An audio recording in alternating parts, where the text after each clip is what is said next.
नमस्कार साथियों, बहुत बहुत स्वागत है आज के इस वीडियो में। आज लग रहा है इस ठंडी में कि दिन के समय में 10:30-11 बज रहा है, लेकिन अभी भी धुंध लगा हुआ है। लेकिन आज ही पहले दिन हुआ है। ठंडी में अक्सर धूप उगिए जाता था, लेकिन एकदम से लग रहा है जो जितना भी ओस गिरा है ना, सब गेहूं के पौधा पर, छोटे छोटे पौधा पर एकदम ओस है। और रबी का जो फसल होता है ना, वो ओसे का खेल होता है। ओस बढ़िया लगा तो आपका क्या है कि किसान कितना पटाएगा, पटाते पटाते थक गया है, तो ओस लगेगा तो आपका फसल का पैदावार बढ़िया होगा। अब ऐसे में हम बैठे बैठे एगो इंडिया टीवी पर प्रोग्राम आता है, कॉफ़ी पर कुरुक्षेत्र। बड़ा सुंदर 3-4 आदमी बैठ करके और बतियाते रहते हैं। तो इनका जो हम अक्सर सुनते हैं, और अच्छे लोगों, अच्छे विचारों को कम से कम सुनना चाहिए, आप उससे अवगत होना चाहिए और उसके बाद अपना तर्क निकालिए कि सही है कि गलत है। ये आपका तर्क का खेल है। लेकिन जो सालों से पत्रकारिता कर रहे हैं, ऐसे लोग भी हैं जैसे प्रदीप सिंह हो गए, ये सब बहुत एकदम बुजुर्ग पत्रकार हो गए हैं, और इतने अनुभव के बावजूद ऐसा लगता नहीं रहता है कि ये सब एकदम पत्रकार की तरह बात करते रहते। एकदम से लगता रहता है कि बीजेपी के प्रवक्ता के रूप में ये लोग बैठे हुए हैं कैमरा के सामने में। आप देश की बात करते हैं, आपके देश के कोने कोने के लोग आपको सुनते हैं, तो सब जन की भावनाओं का सम्मान होना चाहिए। इन्होंने कल का जो प्रोग्राम था, वो नीतीश कुमार पलटेंगे कि नहीं पलटेंगे, ये बहुत बड़ा मुद्दा हो गया है। और सब चाहता है, सत्ता पक्ष भी चाहता है नीतीश कुमार न पलटे, पलटे रहेंगे तो सरकार रहेगा।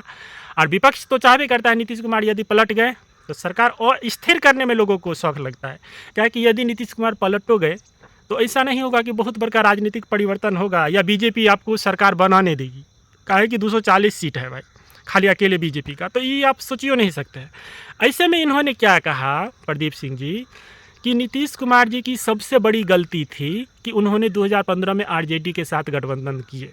ये उनके जीवन के राजनीति में जितने समय से कर रहे हैं, उनका सबसे बड़ा गलती था। किस आधार से आप तय करते हैं? और तेजस्वी यादव के बारे में इस हिसाब से बात करना कि इनका लीडरशिप बिहार से एकदम ख़त्म हो गया है, और आप इस तरीके से सोचते हैं। लालू यादव जी जब अकेले राज कर रहे थे, जब बिहार झारखंड था, तो लोकसभा की जो सीटें होती थी वो 52 रहती थी, जीतने का मार्जिन। इसका मतलब कहीं ना कहीं संपूर्ण बिहार और झारखंड मिल करके जो है सो आरजेडी का वर्चस्व था, तो पूरा बिहार के लोग देते थे। बिहार की राजनीति हिंदू मुसलमान पर बिल्कुल भी नहीं है। अभी भी नीतीश कुमार मुख्यमंत्री पर कुर्सी पर बैठे हुए हैं। इसका जो प्रारूप है समझिएगा तो कहीं ना कहीं समाजवाद का बात है। ये उत्तर प्रदेश वाली बात यहाँ पे नहीं है जो हिंदुत्व का मुद्दा लेकर के आप एकदम से आगे बढ़ सकते हैं।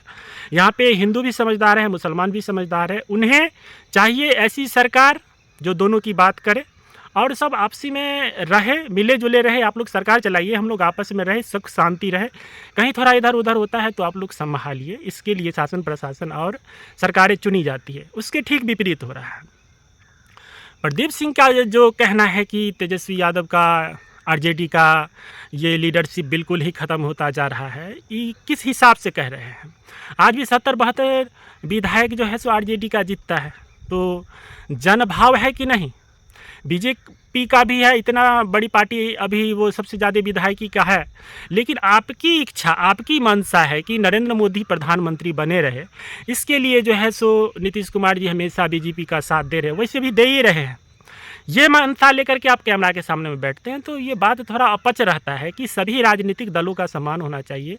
सब कहीं ना कहीं जनता के बात को लेकर के आगे आता है, आगे बढ़ता है, राजनीति करता है, जो भी करता है।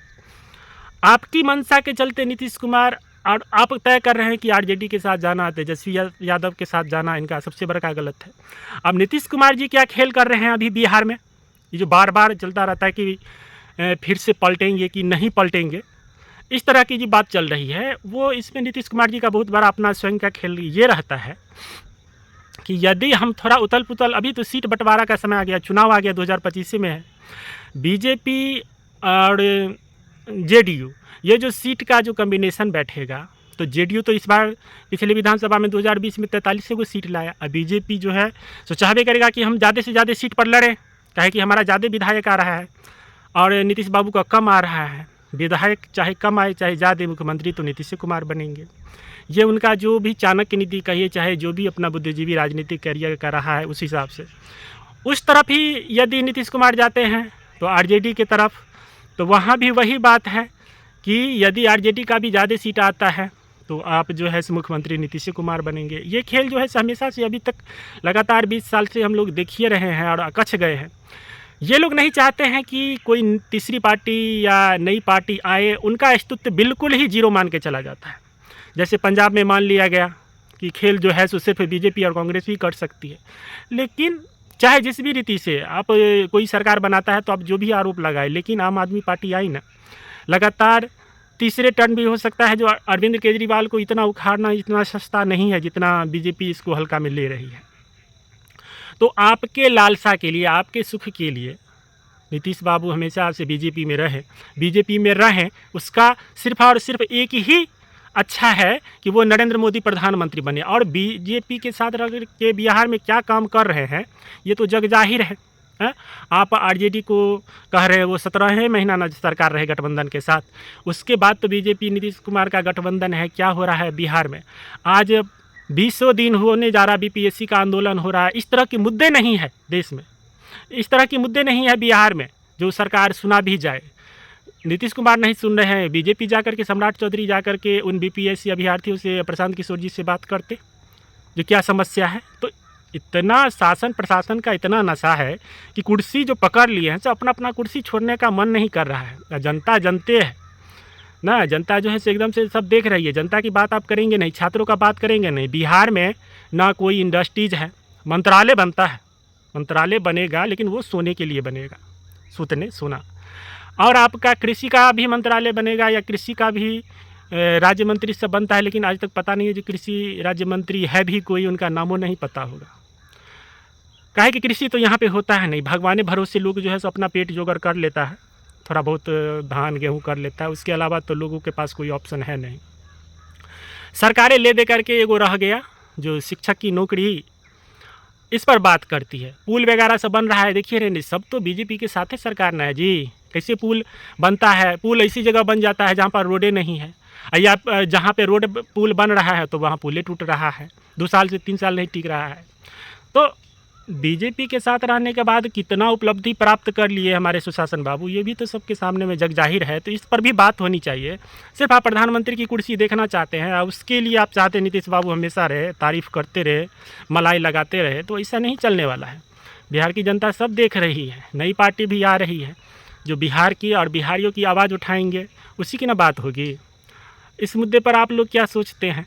जो इस तरीके से तेजस्वी यादव को हल्का लेना, लालू प्रसाद यादव जी को हल्का लेना, या इस बार फिर से नीतीश कुमार आएंगे, आप लोग क्या सोचते हैं? अपना राय विचार ज़रूर रखिए। बहुत बहुत धन्यवाद।